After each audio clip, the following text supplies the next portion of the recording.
Tanah Papua adalah satu-satunya tanah atau negeri di dunia ini yang paling banyak menumpahkan darah para misionaris. Tanah kedua di dunia yang paling banyak menumpahkan darah misionaris adalah Korea. Ketiga adalah Afrika, keempat adalah India. Tapi nomor satu adalah Papua. Maka itu kita harus berterima kasih pada pengabdian para misionaris. Saudara, ada dua kata yang penting dalam sesi saya ini. Yang pertama, mengapa Papua? Ini pertanyaan penting. Saya tidak tahu apa yang di benak Pak Hari sehingga mengungkapkan kalimat pendek, mengapa Papua? Ini pertanyaan penting. Kalau saya boleh usul, kata Papua pusaka bangsa diganti. Papua itu pusaka dunia, sudah. Bukan cuma untuk bangsa Indonesia. Tidak ada tanah yang sekaya tanah Papua. Dunia mengakui itu. Kita percaya dalam Amos pasal 3, Yahweh berfirman bahwa apapun yang Yahweh buat itu pasti punya maksud dan punya tujuan. Betul tidak? Yahweh gak akan buat apa-apa sekedar buat, tidak. Itu Amos 3. Kalau dia menanamkan kekayaan yang tak ternilai di perut bumi Papua, tak ternilai. Semua logam mineral yang ada di seluruh dunia itu ada di Papua. Satu-satunya tanah di dunia ini yang ada semua mineral dan logamnya dan kekayaannya itu cuma Papua. Tidak ada tanah lain di bumi ini, sudah. Nah, kalau sampai yang maha besar, pencipta alam semesta, membuat pulau sekecil itu dibanding Greenland, pulau besar, dibanding Australia, benua dan pulau besar itu, ada apa maksudnya menciptakan sehebat itu? Mengapa Papua yang kekayaan hayatinya, biodiversity-nya tidak ada duanya di dunia? Papua adalah satu-satunya tanah atau negeri, catat ini baik-baik, yang ilmuwannya terlengkap kumpul di situ. Dari antropologinya, ahli sosialnya, dan semua jenis ilmuwan ada di sana. Dari Papua sudah lahir ribuan doktor, sudah. Doktor-doktor terhebat di dunia, diakui oleh dunia ketika mereka meneliti seluruh yang ada di Papua di bidang disiplin ilmu yang mereka tekuni. Bayangkan sebuah negeri kecil seperti itu sudah melahirkan ribuan doktor. Peneliti-peneliti hebat ingin gelar doktor untuk ilmu apa saja, mereka ke sana.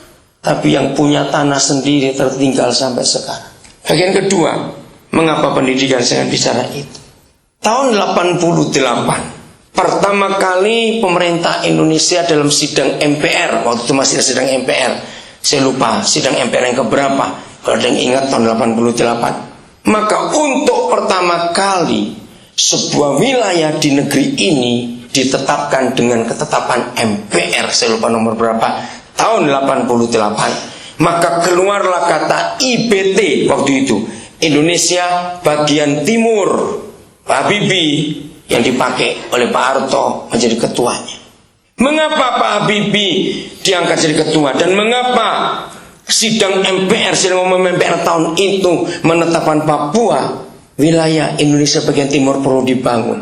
Nah, sejak 88, jadi tahun ke-21, Papua diserbu oleh orang luar. Kenapa, saudara? Karena ada pembangunan dan ada uang.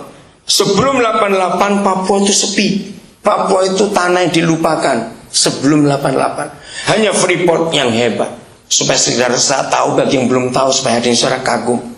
Tanggal 7 Januari yang lalu bersama istri saya kami ada di Freeport. Karena kami ada asrama di Tembagapura. Saudara, setiap hari PT Freeport itu mendapatkan minimal, catat, 2 ton konsentrat emas setiap hari. 2 ton. Mereka mengeruk tanah dan gunung itu sebanyak 800 ton setiap hari. Sudah dikeruk sejak tahun 74, tidak habis sampai hari ini. Kalikan dari 74, kira-kira bulan April dimulai sampai tahun 2009, sehari 800 ton. Kalikan, gunungnya belum habis. Emas Di Nabire tempat kami tinggal diserbu orang sekarang dari negara manapun. Karena emas yang ditemukan di Nabire kadarnya sudah di atas 90% tanpa diolah. Itu membuat orang datang ke sana. Mengapa Papua? Tahun 87, negara-negara industri dunia itu sadar kalau mereka tidak menemukan sebuah lokasi untuk international industrial estate, maka dunia akan hancur. Waktu itu belum ada kata global warming, tapi mereka sadar, negara-negara industri, bahwa kita harus bisa menemukan sebuah lokasi di bumi ini yang memenuhi 3 kriteria. 1, sebuah wilayah di bumi yang airnya banyak, sehingga international industrial estate ini tidak memerlukan energi minyak, tapi air. Nomor 1. Nomor 2, yang kepadatan penduduknya per kilometer persegi itu 0,004. Kecil sekali. Nomor 3, harus sebuah wilayah, kalau kita membangun lapangan terbang kargo untuk mengangkut semua komoditi yang sudah selesai dibuat di International Industrial Estate itu, dan pelabuhan-pelabuhan laut, maka kita tidak mengganggu wilayah negara-negara terdekat. Saudara, itu pemikiran para ahli di negara industri tahun 87. Maka cara yang paling gampang, mereka menggunakan satelit untuk memonitor daratan mana, daerah mana di bumi yang memenuhi 3 kriteria itu. Sekian banyak bulan para ahli meneliti, mereka rapat bertemu semuanya. Dengarkan baik-baik keputusannya. Dari sekian negara industri dunia tahun 87 itu, mereka cuma menunjuk 1 lokasi, Mamberamo. Mengapa? Nomor 1, Mamberamo panjang sungainya lebih 800 km. Dan sudah diteliti, kalau itu diolah jadi energi, itu 16 kali kekuatan listrik Arab Saudi.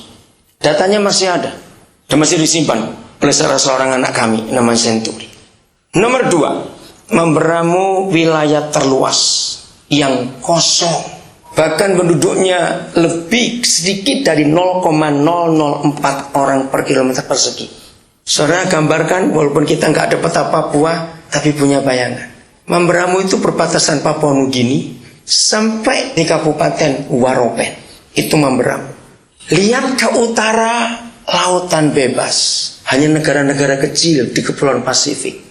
Bulan Agustus 89, waktu saya di Pasadena, California bersama dengan Dr. Adi Sutanto, saya dapat sebuah buku yang sangat menantang. Judulnya From Jerusalem to Irian Jaya, ditulis oleh Ruth Tucker. Buku itu yang memanggil saya ke Papua.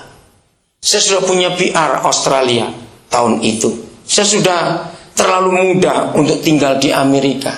Eropa rumah kedua saya setelah Indonesia. Dalam buku itu ketika saya baca, kenapa bukan From Jerusalem to Indonesia?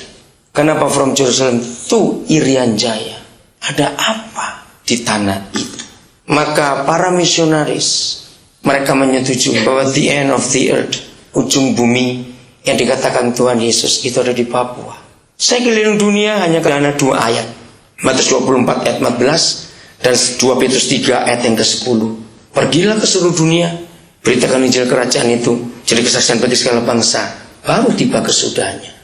Saya rindu Yesus Tuhan cepat datang untuk mengakhiri penderitaan di dunia ini. Dan buat dia cepat datang cuma 1, beritakan Injil kerajaan ke seluruh dunia sampai ke ujung bumi. Dan kita gerejanya 2 Petrus 3, 10, 11 menyatakan bahwa kitalah orang-orang yang mempercepat kedatangan Yesus. Kalau Petrus menyatakan kita orang-orang bisa mempercepat dia datang, jangan lupa kebalikannya.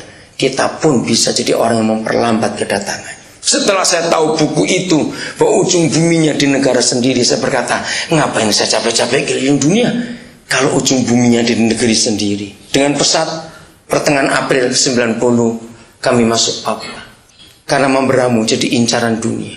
Mereka datang kepada pemerintah Indonesia dengan data bahwa di wilayah negara ini ada wilayah yang sangat strategis untuk membuat dunia maju dengan industrinya. Berikan itu kepada kami. Pak Habibie menangkap itu.